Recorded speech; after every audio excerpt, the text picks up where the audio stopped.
गर्व बेकार है और उनके अहंकार का मुझे नाश करना चाहिए। गर्व कियो सोही नर हारियो, सिया राम जी से गर्व कियो सोही नर हारियो। गर्व कियो आवर के फूलने चावर के कुंड में डारियो, सिया राम जी से गर्व कियो सोई नर हारियो, सिया राम जी से गर्व कियो।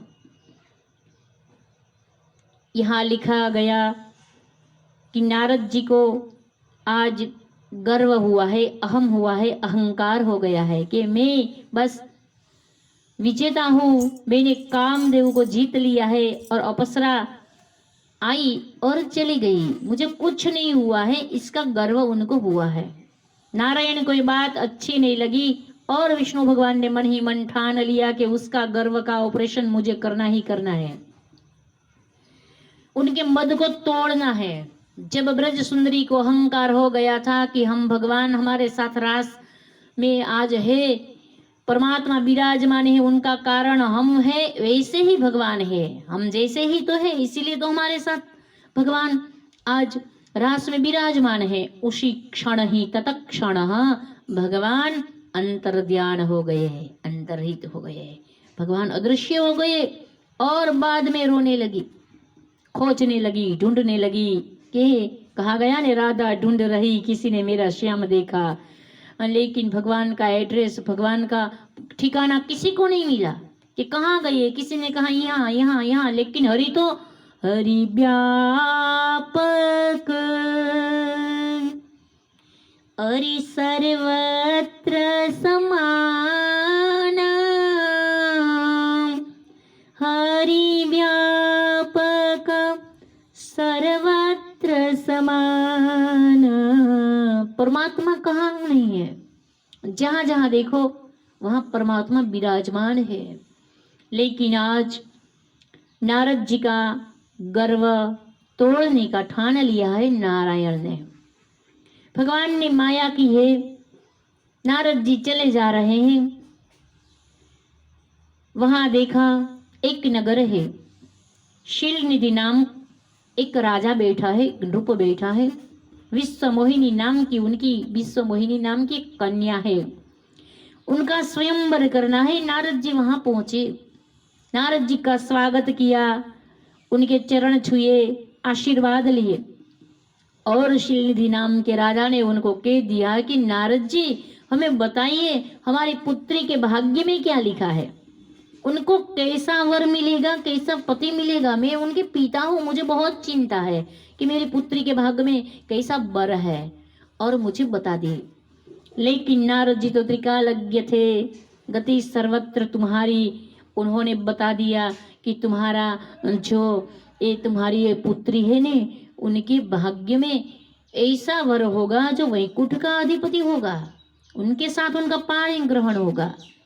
और नारद जी चले वहां से, लेकिन मन में बात बैठ गई कि एक कन्या मुझे मिल जाए तो क्या बिगड़ जाएगा, अब तो मैं विजेता हूं, मैंने सब कुछ जीत लिया है।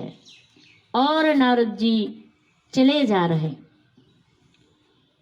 भगवान उनके सामने मिनकी, भगवान उनको मिले और भगवान ने मन ही मन ठान लिया, सोचने लगे कि नारद जी आपने तो भाग्य उनका किया दिया कि उनको कैसा पति मिलेगा और फिर भी आप उनको ब्याहने के लिए तैयार हो गई, कैसी बात है, आपने ही डिक्लेयर कर दिया है, आपने ही कह दिया है, आपने तो भविष्य भाखा है उनका, आपने जान लिया है कि वैकुंठ का अधिपति होगा, वही उनका वर होगा, उनका पति होगा, फिर भी आप उनको ब्याहने के लिए तैयारी कर रहे हैं। मन ही मन भगवान मुस्कुरा रहे हैं और नारायण ने बोल दिया नारद जी आपको क्या चाहिए। नारद जी ने कह दिया मैं आपके जैसा सुंदर हो जाऊं। लेकिन नारद जी के मन में एक बात थी कि विश्व मोहिनी मुझे मिल जाए, वो अति सुंदर है, मुझे भी सुंदर बनना होगा सुंदरता को पाने के लिए। लेकिन भगवान ने ठान लिया है, भगवान सोच रहे हैं एक बार एक बार एक बार मैं जिसको अपना भक्त बना लेता हूं उसको किसी का होने नहीं देता। मेरा जो हो जाता है मामेकम शरणम व्रजः, मेरे ही शरण में जो आता है उसको मैं अभी किसी भी दिशा में जाने नहीं देता, अपना बना लेता हूँ मैं, सब कुछ उनका मेरा हो जाता है। मेरा भक्त कभी भटकता नहीं, मेरा भक्त तो मेरा ही हो जाता है। मैं जिसका सिलेक्शन कर लेता हूँ, मैं जिसको पसंद कर लेता हूँ, मैं जिसको अपना बना लेता हूँ, और मैंने जिसको प्यार किया है, अपना बना ली है, मेरा भक्त जो होता है ने, उसको मैं किसी का होने नहीं देता है। नारद तुम मेरे हो और कहाँ जाने की बात कर रहे हो? मन ही मन भगवान सोच रहे हैं कि मामेकम शरणम व्रजः, और मेरी शरण में तुम्हें रहना है। और आप जैसे संत भटक जाएंगे तो मेरी भक्ति का प्रचार कौन करेगा? इसीलिए आपको मेरा ही होगा, मेरा ही रहना होगा और मेरी कथा गानी होगी।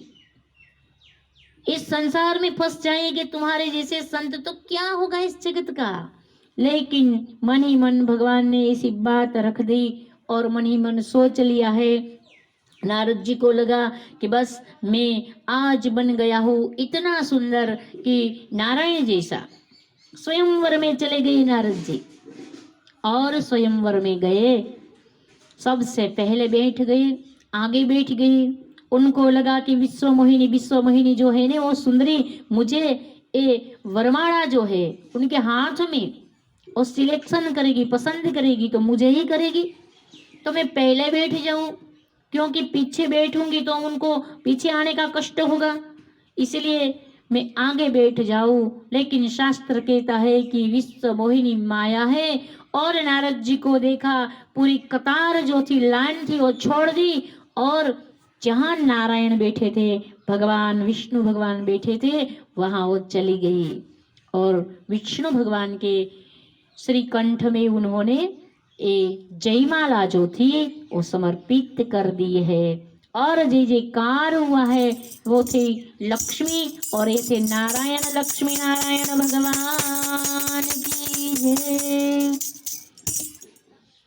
शास्त्र कहता है कि नारद जी ने सोच लिया है क्या हुआ, एक कन्या तो मुझे मिलनी थी, मैं भी सुंदर हो गया हूँ नारायण जी से जैसा ही। लेकिन भगवान के गण थे ने, उन्होंने कह दिया कि नारद जी आपको मिरर अरीसा नहीं मिला, आईना नहीं मिला आपको, आपका मुंह देखने के लिए आप तालाब के पास चले जाइए और नदी के पास चले जाइए, देखे तो सही आपका मुंह कैसा है। और नारद जी चले गए, उन्होंने इस सरोवर में जाके अपना मुख का प्रतिबिंब जब देखा तो बानर की, मरकट की, बंदर की मुखाकृति थी। नारद जी को लगा कि क्या मैं बंदर बन गया? मेरी मुखाकृति बंदर जैसी, मरकट जैसी, मंकी जैसी किसने बना दी? नारायण ने बना दी है। और नारायण को, विष्णु भगवान को मैं शाप देता हूँ, जाओ, तुमने आज विश्व मोहिनी से मेरा ब्याह होने नहीं दिया, मैं तुम्हें शाप देता हूँ, जब तुम्हारा सीता जी से ब्याह हो जाएगा फिर एक बात ऐसी आएगी, एक अवसर ऐसा आएगा कि सीता जी आपसे बिछड़ जाएगी और आपको पता चलेगा कि पत्नी के वियोग में जीना कैसा होता है, ये आपको मालूम करना होगा। मेरा शाप है।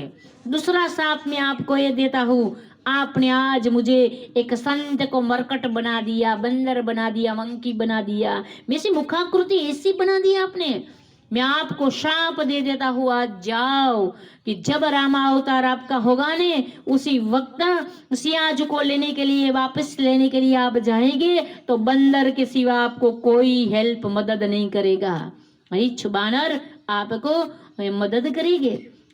लेकिन भगवान ने, नारद जी ने तो बहुत गालियां दे दी, भगवान को शाप भी दे दिया।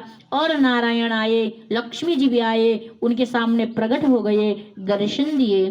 कहीं कोई बात नहीं नारद जी, आपने शाप जो दिया है वो भी मेरी भी इच्छा है, मेरी इच्छा के बिना कोई बात बनती ही नहीं, इसीलिए नारद जी आपने जो किया वो शाप मैं सिर पर रख रहा